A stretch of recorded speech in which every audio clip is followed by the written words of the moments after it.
Pastor just said, just as long as you brought a card and some money. Mr. Caleb Harlan Crawford. And I think about Caleb, and I think about when you first talk about him, think about his name. And I talked to his mom earlier. Well, I didn't talk to her. I texted her a little bit today.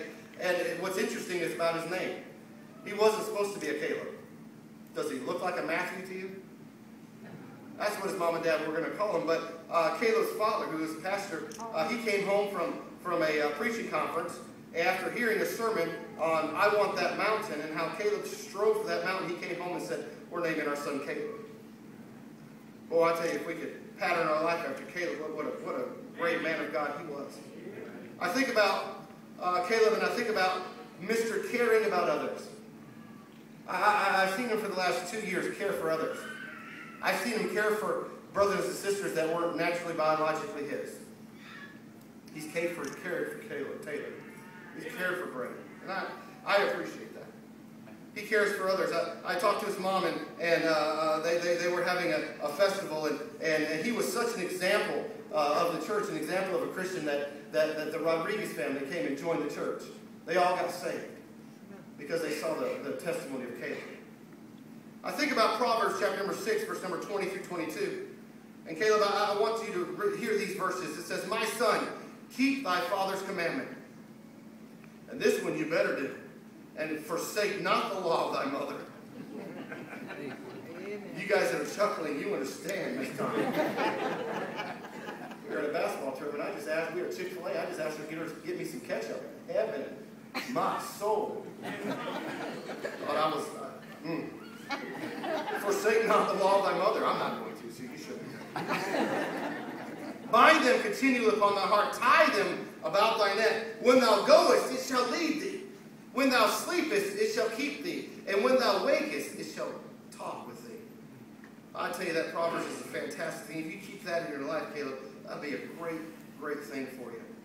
Caleb I've never heard him complain about circumstances. He's always risen to the occasion. He is a state championship football starting quarterback. I saw his character on the field. I saw him get hammered by a guy that was 3 times his size and then get back up again. Caleb is a strong leader. He's not a vocal leader, but man, what a strong leader. I needed that in my Christian school this year. He is the reigning 2013 Christian Character Award winner at our Christian school. If you're here Monday night, you would have saw that. I appreciate that. I think about some people that cared about people, and I think about what they said. Theodore Roosevelt, this is what he said. Nobody cares how much you know until they know how much you care. We've heard that before. Caleb, Benjamin Franklin said this, well done is better than well said. I think about his fervor and his strive to be in the ministry. And I think,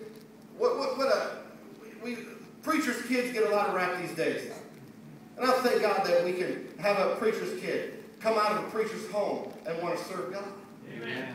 Thank the Lord for that. Amen. He plans on going up to California, the land of the fruits and nuts, to go to Bible college. I appreciate that. What a fantastic step that is. I thought about you, and I thought about what Roger Staubach said. And as you care for others for the rest of your life, Caleb, and you're going to have to if you're going to be in the ministry, Roger Staubach said this: there are no traffic jams along the road of the extra mile. No traffic jams. I think about Josh Billings. He said this in 1845. He said, consider the postage stamp, Caleb. Its usefulness consists of the ability to stick to one thing until it gets there. And Caleb, I pray that God will use you. I see so much potential in you, and I think God will use you if you stay right, stay clean, stay pure, and keep that drive, and never, ever stop caring about people. Caleb Crawford.